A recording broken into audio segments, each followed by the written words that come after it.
Today's episode of Namaste Yoga continues our series of classes on Vishnu and his incarnations and avatars, and today we'll focus on his avatar as Buddha.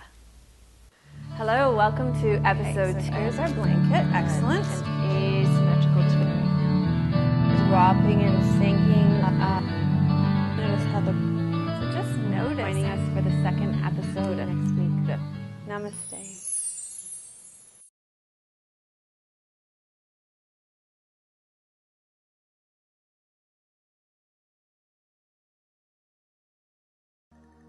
Hello and welcome to episode 114 of Namaste Yoga. We're continuing our series of classes on Vishnu and his avatars, and this week we're working with his 9th incarnation as Buddha.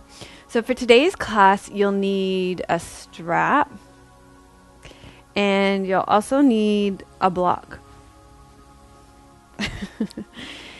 So you can go ahead and get these props, and then you can go ahead and lie back on your back. Okay, so here we're going to be focusing today on the connections between yoga and Buddhism.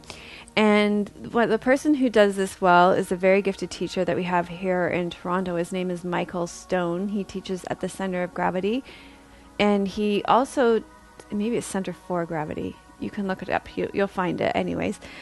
He teaches internationally as well, so he's a very well-known teacher internationally. He's published 4 books on the topic, so you can go ahead and look him up. He also has a podcast that you might be interested in listening to on iTunes, so if you search for Michael Stone there, I'm sure you'll come across it. So when I was researching for today's topic, I just went to one of his books and popped right in, and he speaks so much about this, it wasn't very difficult to connect with the ideas very quickly. Oh, so it's Center of Gravity. I was right, Center of Gravity.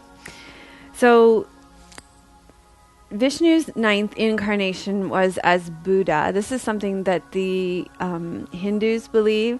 It's not something so much the Buddhists like to endorse, but it's definitely something that the Hindus believe. And it's said that Vishnu incarnated in this life as Buddha to remove the suffering of the world.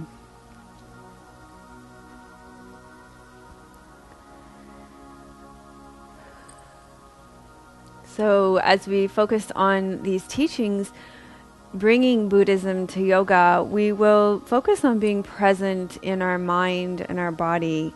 And so one of the ways that we do this most prominently in our yoga practice is through practicing breath practice. But particularly here, not so much breath practice, but breath awareness. So I would like you to begin by becoming aware of your breath.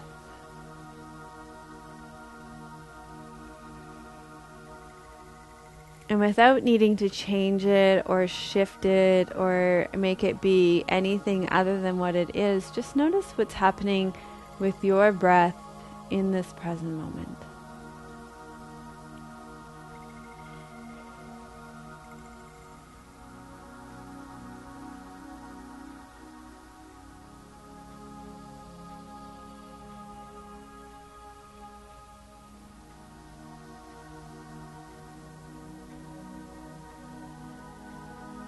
So no right or wrong way to breathe, just bringing your awareness to what's happening right now.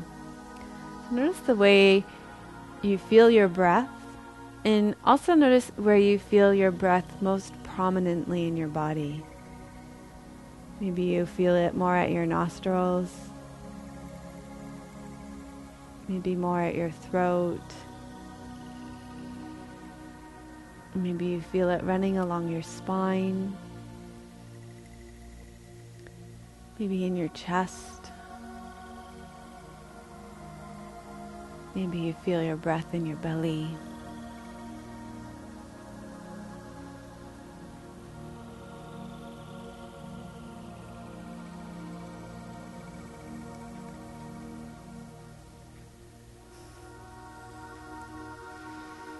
Maybe you feel your breath more on your back body.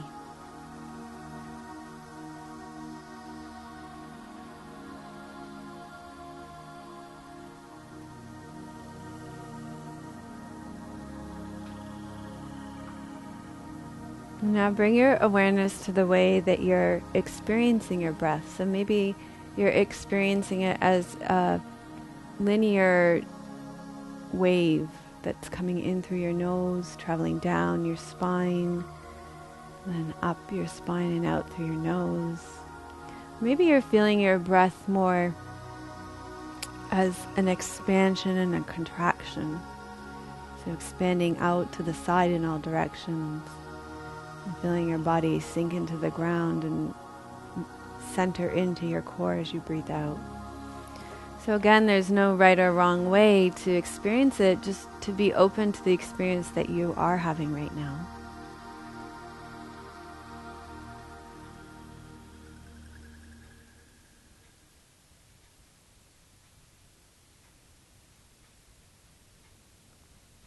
And now let your awareness settle on your inhalation, on your breath in. Notice what it's like to receive your breath.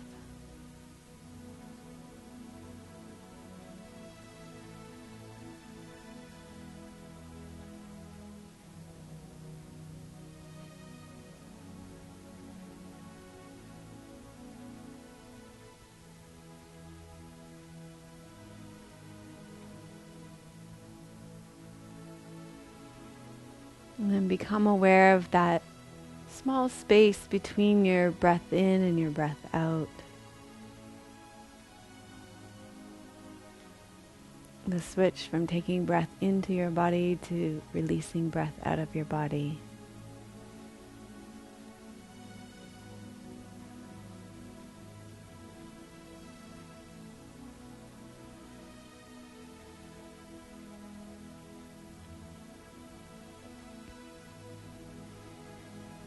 And now put your attention on your breath out. So follow your breath all the way out to the end of your exhalation. Feeling your body sink and drop into the ground each time you drop out. Embracing that letting go that happens each time you breathe out. Letting go of toxins, either mental, physical, emotional toxins, releasing them from your body.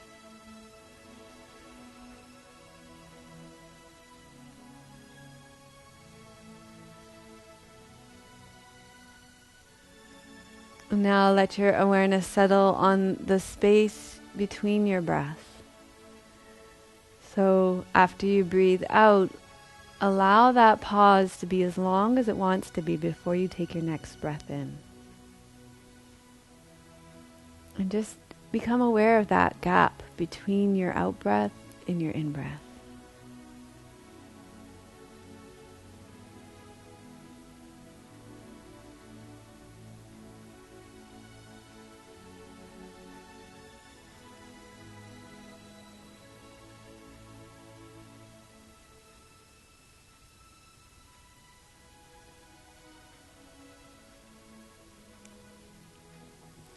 So this mindfulness of our breath and our body is really central to our yoga practice, and it's very much central to the practices of Buddhism.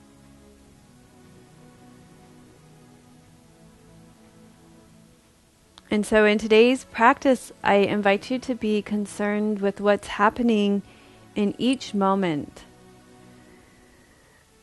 And experience the freedom that comes from being with each moment rather than doing each moment. So let go of being a human doing for just the next hour and shift into being a human being.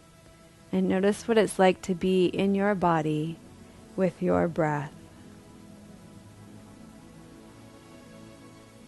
So with yoga, one of the translations of the word yoga is to yoke, and we can yoke our attention to what's happening right now.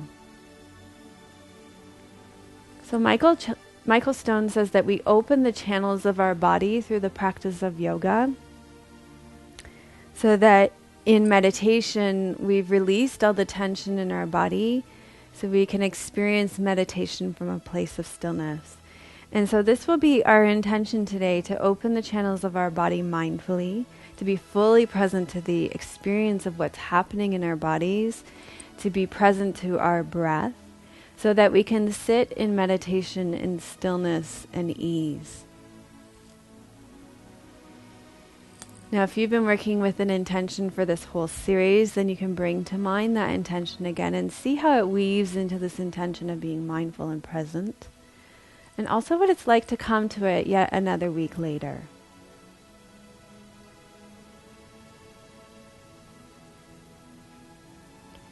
And then you can start to wiggle and stretch out. But while you're here, you can just stay on your back and gather up your straps. So I've chosen postures today that really allow me to be present to my experience. We're going to start with supta padangusthasana. This will help to prepare for one of our standing postures as well. So you're going to draw your right knee in and hook up your right leg. And then extend your right leg straight up. So one of what we've been talking about in my classes this week is the kind of habits that we get into in poses that keep us out of being in the present moment. So one of the habits I think that we all have is this habit of focusing on becoming. And really there's nowhere to get to in a pose. We're just going to experience what's happening right now. We're going to choose an appropriate edge, something that's not too much or not too little. But we're going to let go of trying to get somewhere and instead be fully present to the experience. So here you'll open up the back of your leg and you want to be in a place where you're feeling something happen along the back of your leg. But that's it. Other than that, there's nowhere to get to.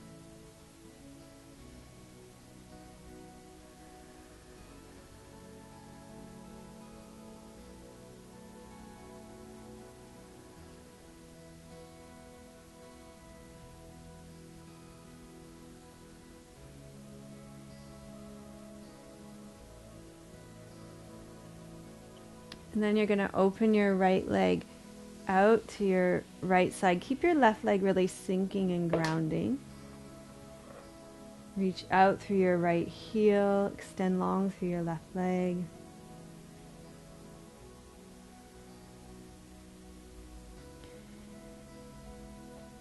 And let go of trying to get anywhere. So another habit that we talked about that a lot of my students brought up was this habit of creating these to-do lists while you're in your poses. So when you notice you're creating a to-do list, you can just gently remind yourself to let go of that list and bring your attention back to the physical sensations in your body and your breath coming in and out of your body.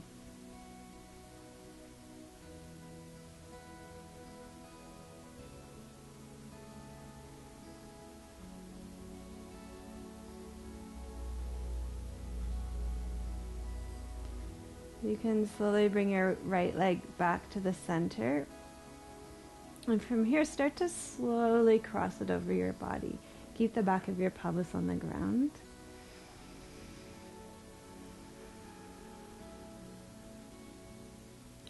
Just notice what's happening with your breath.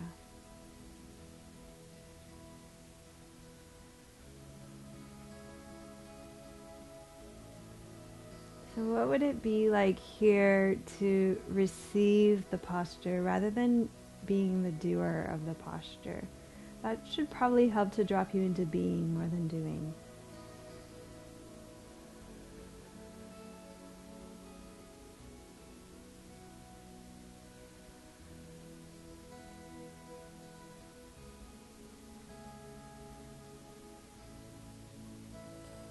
Okay, and then you can release your right leg, extend it out on the ground, and let go of any tendency to rush to the other side, and just pause for a moment here and notice what it's like to receive the posture that you've just done in your body.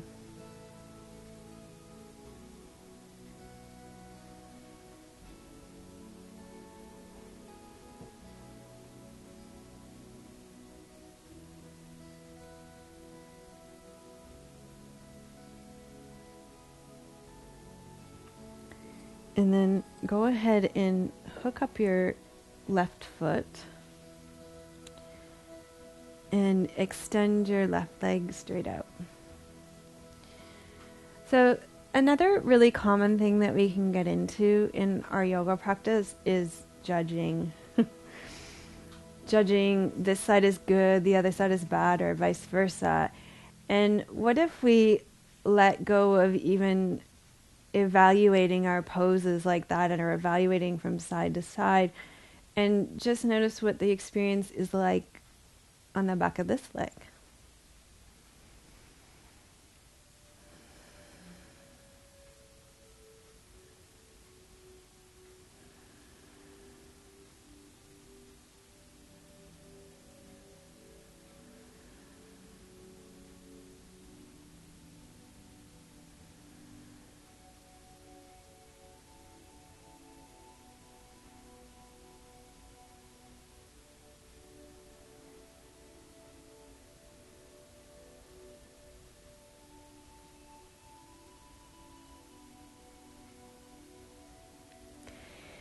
Then you can go ahead and open your left leg out to the side.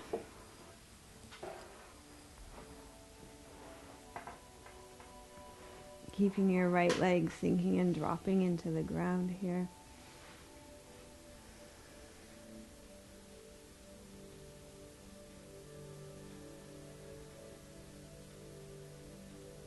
If you want it more in this pose, you can turn your left heel up and your toes towards the ground.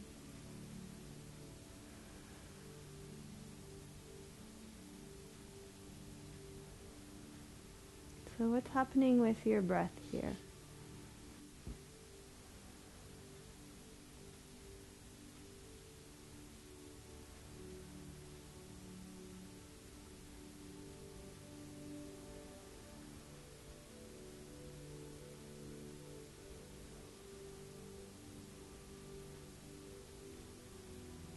And then bring your left leg back to the center.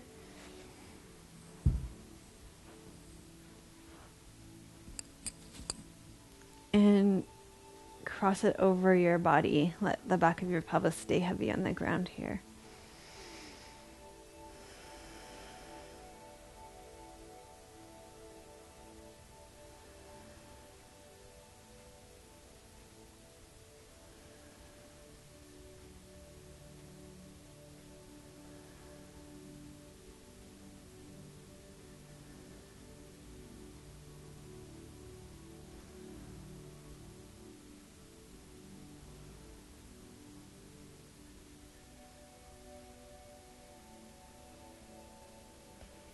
And then release your left leg down. And pause. And again, just pause to be present to your experience, to receiving your posture.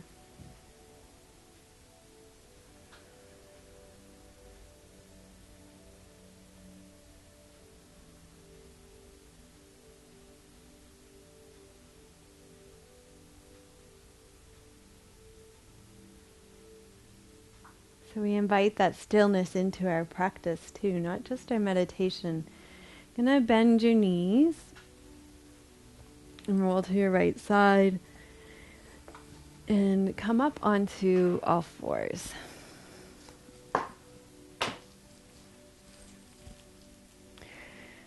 Okay, on all fours we're going to do cat pose. And in cat pose, there's really a lot that you can focus on.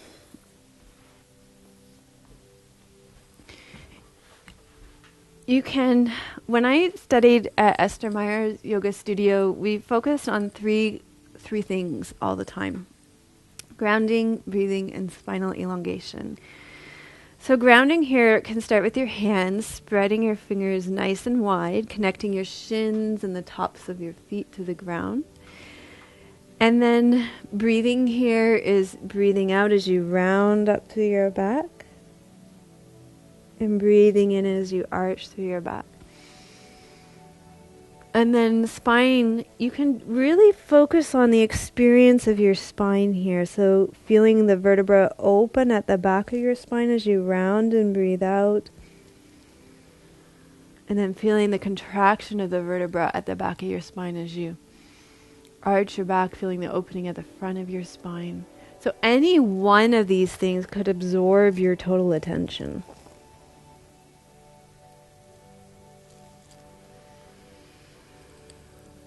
And then Mark Whitwell talks about creating a meditation and movement here, and really coordinating your breath and your movement so that you could breathe out as you round and shift back, and breathe in as you arch and come forward. And so Mark Whitwell talks about allowing your breath to envelop your movement. So let your breath start a little bit before the movement, that it continue till the end of the movement, and allow your breath to dictate the length of your movement, not vice versa. So notice when you rush or force your breath to stop or start through your movement, and try and let go of all of that.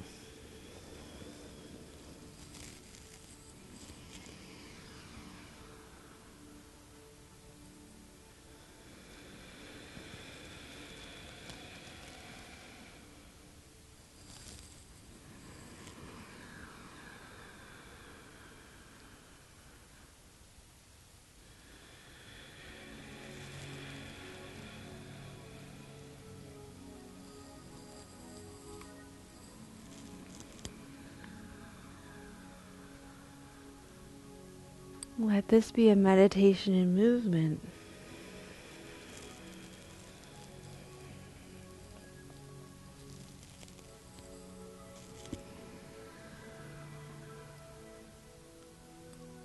Allow for pauses in between.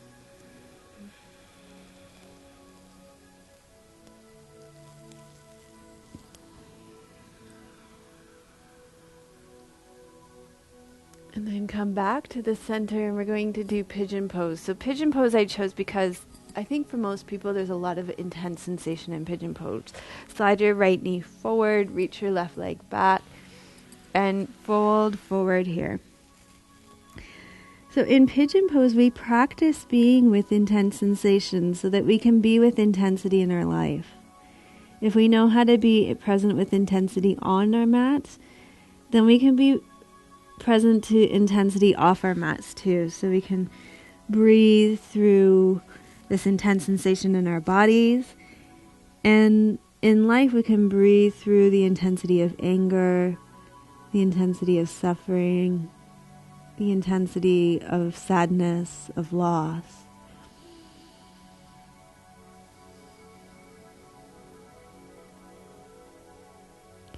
If we know how to be present in our yoga practice, then we can really truly be present in our lives too.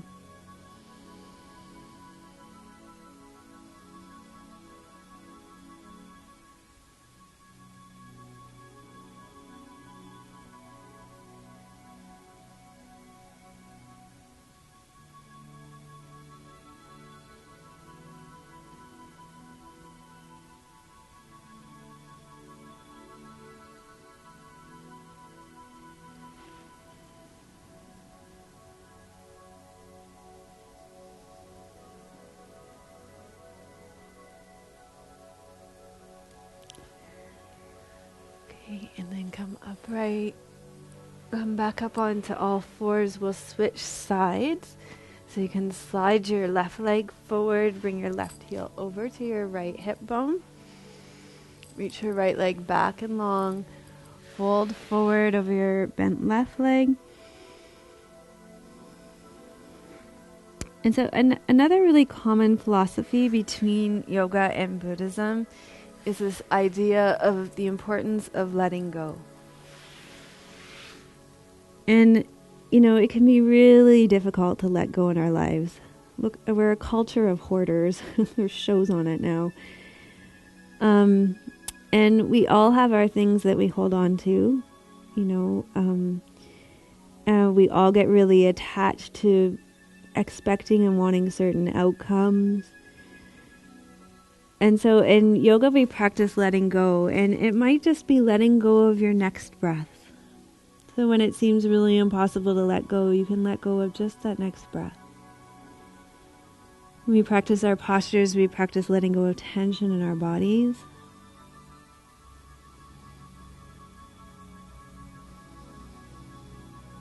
And we can breathe that tension out on our exhalation.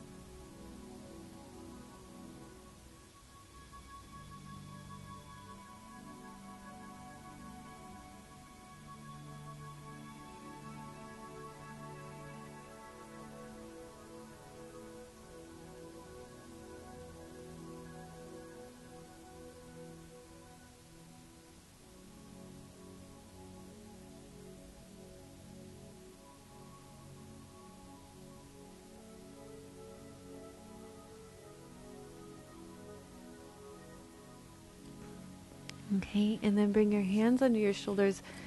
I'm going to get you to step back into downward facing dog. Tuck your toes under. Reach your sit bones up towards the ceiling. I'm just going to roll up my mat because the top of it isn't very sticky anymore. Reach your sit bones up towards the ceiling and let your focus here be on lengthening your spine. So allow your heels to lift and your knees bend as much as you need to be able to lengthen through your spine.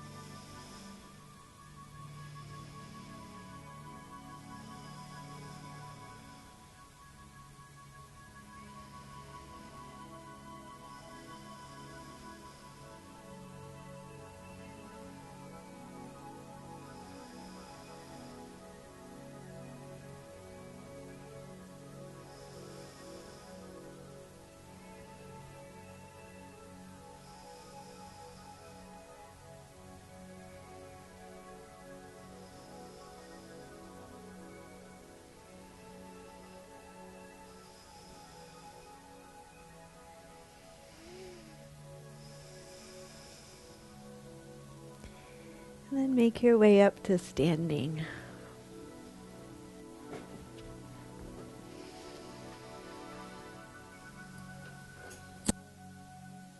From standing, you're going to take your legs wide on the mat and turn your right toes out. You're going to need your block here. Turn your right toes out, and then you're going to turn your left toes in. You keep your hips facing the long edge of the mat. Bring your arms up to parallel to the ground. Press your left hip back, shift forward, and you're going to tip. Now you'll place your block underneath your right shoulder. So for me, this is going to be back here. You may even be up here in this pose. You might need a chair more than a block. You might be more forward here. You might be back here. So do what works best for you in this pose. So in this pose, there's so much to focus on. That's why I've chosen it. Firstly, focus on your feet. So thinking about sinking down through your feet, which will create this rebounding up through your spine and your arms. If it doesn't bother your neck, you can look up at your left fingertips. If it does, you can turn your head down.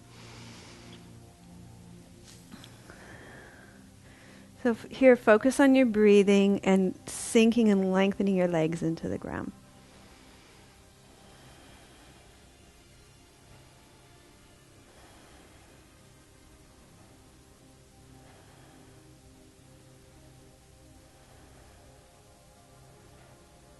Notice when you drop into your habits of thinking or creating to-do lists or striving.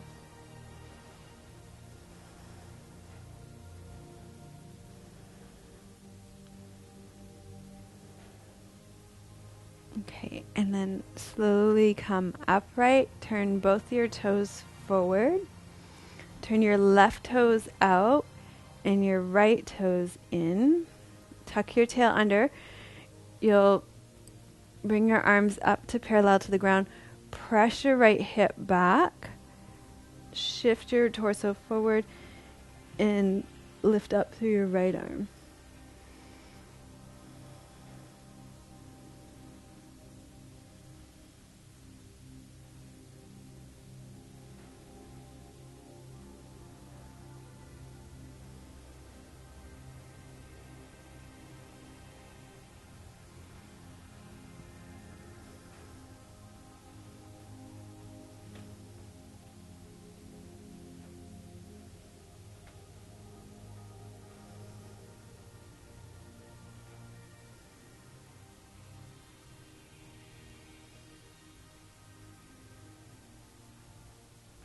Okay, and then slowly come upright. other poses that are really great for practicing being in the moment are balancing poses because they require so much of our attention. So let's try some tree pose, and then we're going to do eagle's pose. You can stand on your left leg, turn your right toes out to the side, pick up your right foot, place it somewhere on the inside of your left leg. Bring your hands to your heart center, and then bring your arms up and overhead. So you want to find a point to focus on your drishti. We did a whole class on that. You can go back and look it up. And this is a really common thing in meditation too. Your focus might be on your breath. It might be on meditating on a flame of a candle. You could let your focus be a mantra. So choose something to focus on that will help you to keep your balance.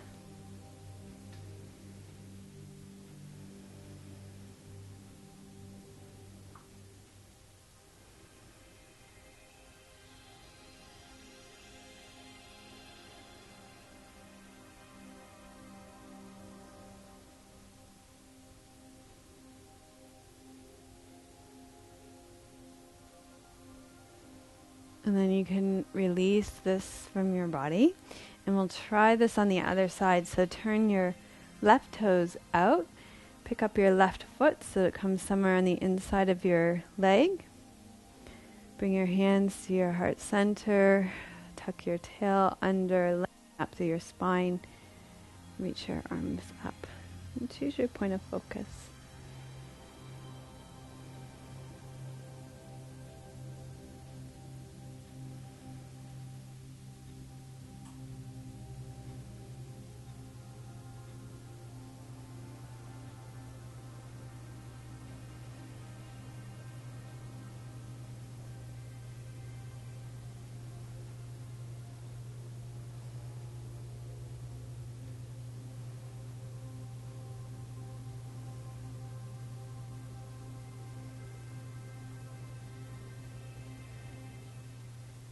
Okay, great. And then go ahead and let this posture out of your body. Maybe even shake out your legs. Let's just do a forward fold as a counter pose. Maybe uttanasana. So feet underneath your hip bones and come to fold forward. Here you could use your block here too. You can bend your knees.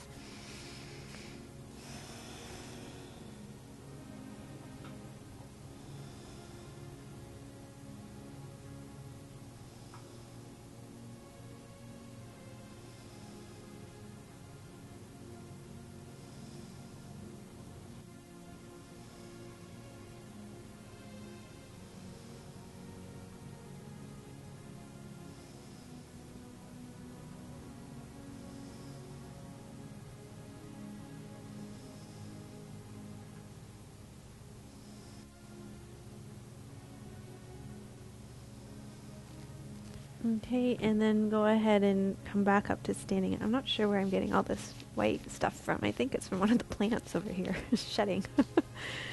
Okay, come back up to standing.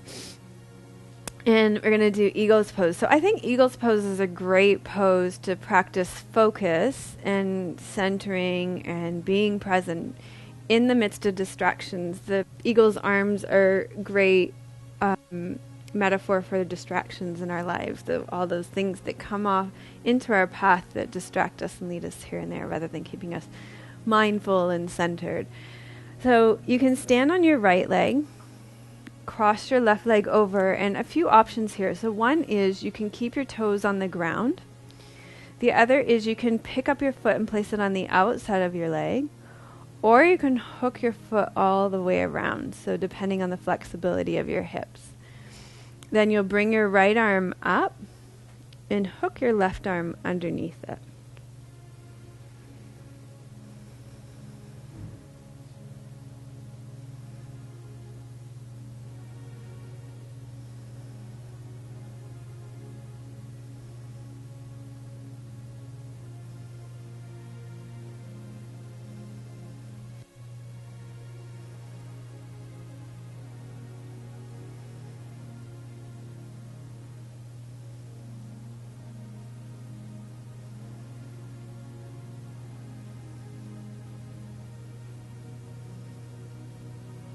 Okay, and then release this from your body.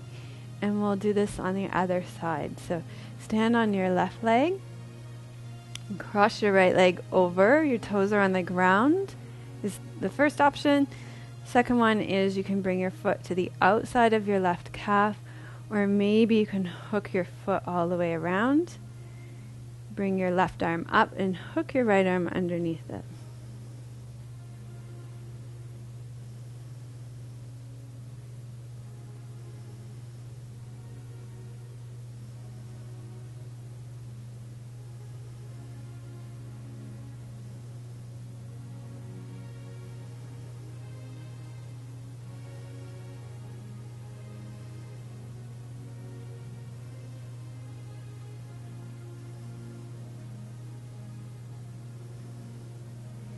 Okay, great. And release this from your body. Okay, we're going to do another standing forward fold. So come into a standing forward fold.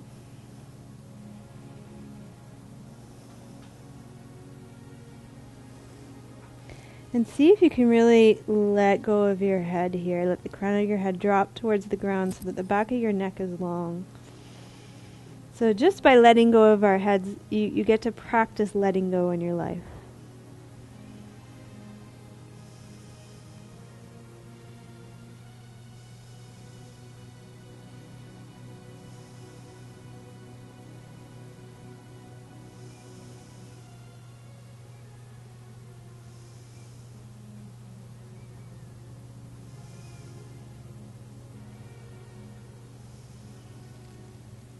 Okay, and then you can release this from your body, and we're going to go ahead and lie down on your back so that we can practice shoulder stand. I'm going to show you a few different ways to do this.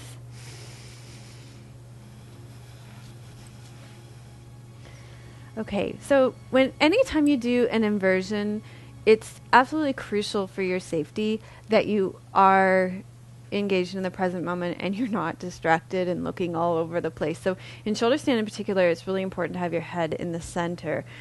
So this is a good, I find inversions just take a lot of mindfulness. If headstand is something that you practice and know how to practice, then you can, headstand would be a great one to practice here. I'm going to do shoulder stand just because it's more accessible for most people, and I'm going to give you a couple of options. So usually I like to come into shoulder stand using a wall, but I'm going to, because I don't have a wall here, be forced to show you other ways. Let me show you how to do modified shoulder stand. You can use a block here and just place the block under your pelvis and then take your legs straight up into the air. And there's really no effort involved here. The block just allows your legs to float up. So this is a really great version of shoulder stand that you can work with.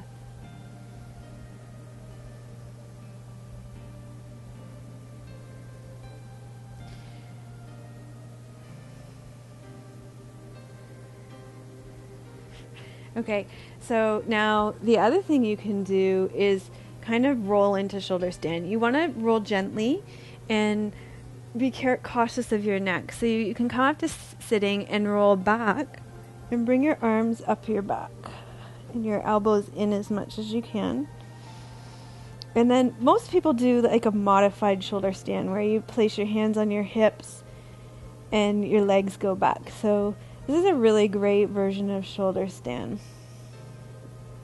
As your shoulders become more open and as your abdominals become stronger, you may be able to bring your arms up your back a little bit more and bring your legs a little straighter. This one takes a lot more effort.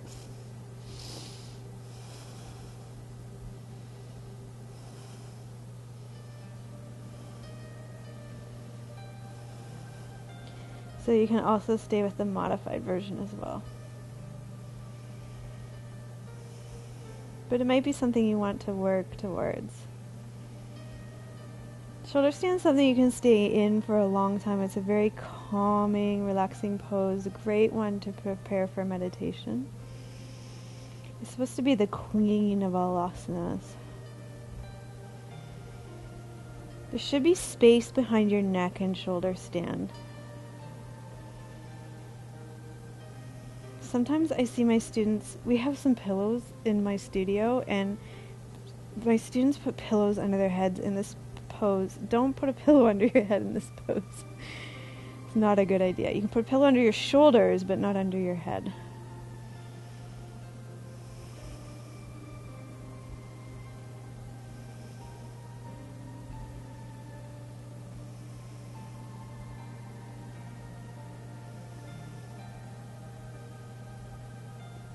Okay, so from here you can drop into bridge pose here. Some of you may be able to do that. I'm not feeling flexible enough for that today.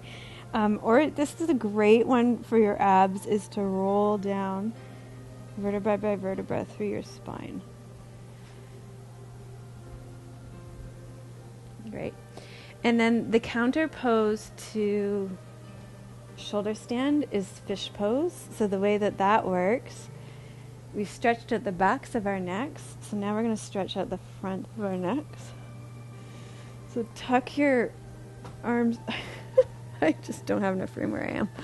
Okay, so tuck your arms underneath you. Let's see. I was way further down on the mat than I thought I was.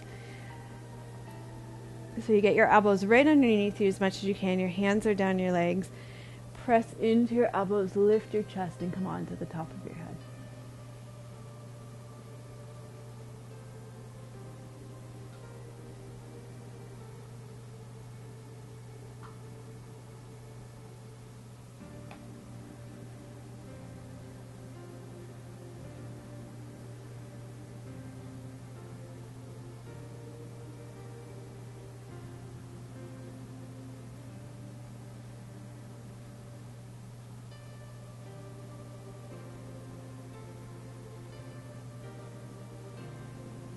And then to come out of the seat, tuck your chin, lower down, take your arms out, and hug your knees into your chest.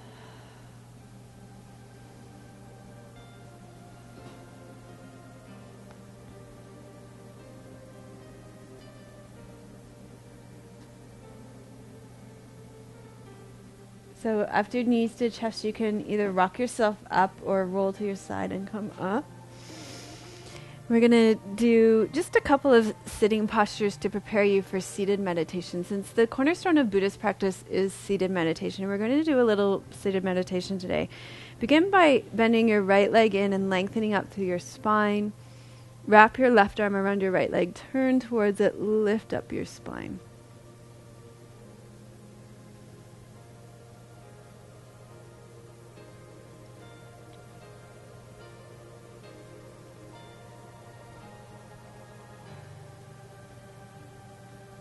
And then come back to the center and take your right leg out, slide your left leg in, lift up nice and tall, wrap your right arm around your left leg, turn towards it, lengthen up through your spine.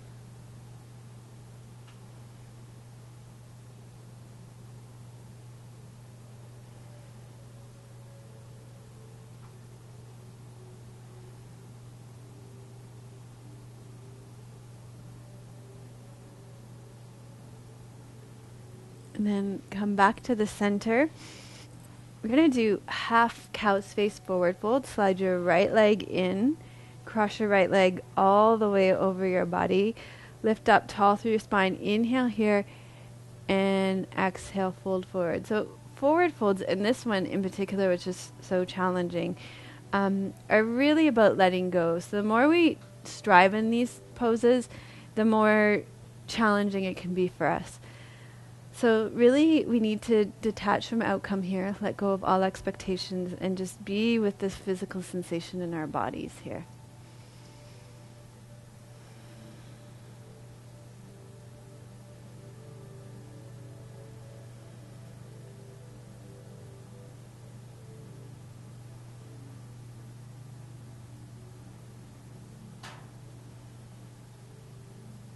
And then come upright, uncross your right leg, slide it out, slide your left leg in, cross your left leg over your right leg, lengthen up through your spine, inhale, exhale and fold forward.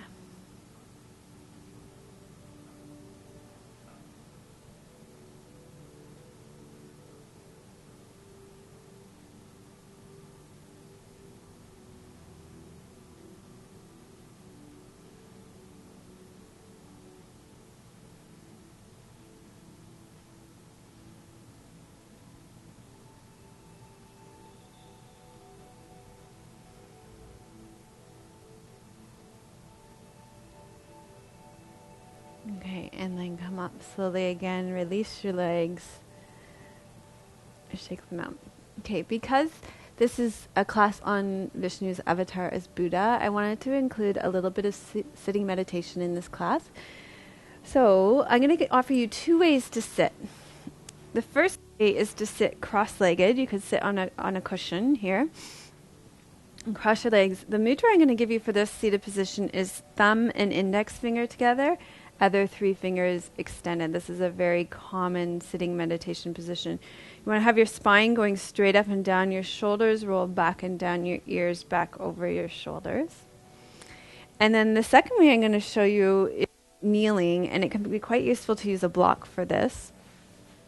So you can sit kneeling like this, or you can sit on your block kneeling.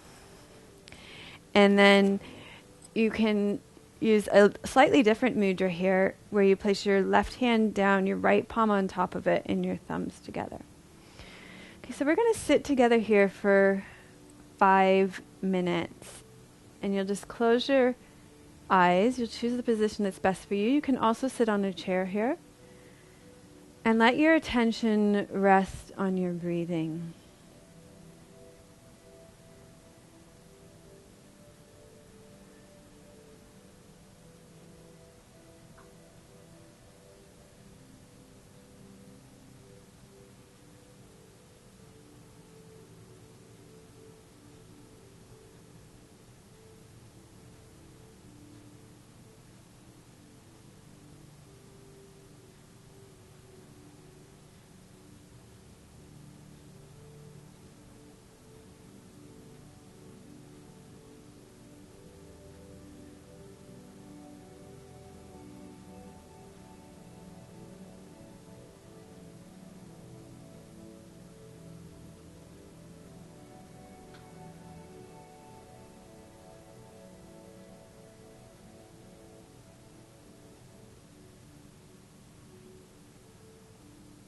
And when your mind wanders off, just bring it back to your breath.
So that's been about 5 minutes of sitting. You could sit here for longer, but I find it's really nice after you sit to lie down. It just gives your body a chance to settle, your spine a chance to release, and everything to let go into the ground. And also it gives you a chance to receive your practice. So I would encourage you to take some time to rest back on your back and receive your practice. Allow your body to settle. I want to thank you so much for joining us for episode 114 of Namaste Yoga. If you haven't already, be sure to go to my website, melissawest.com.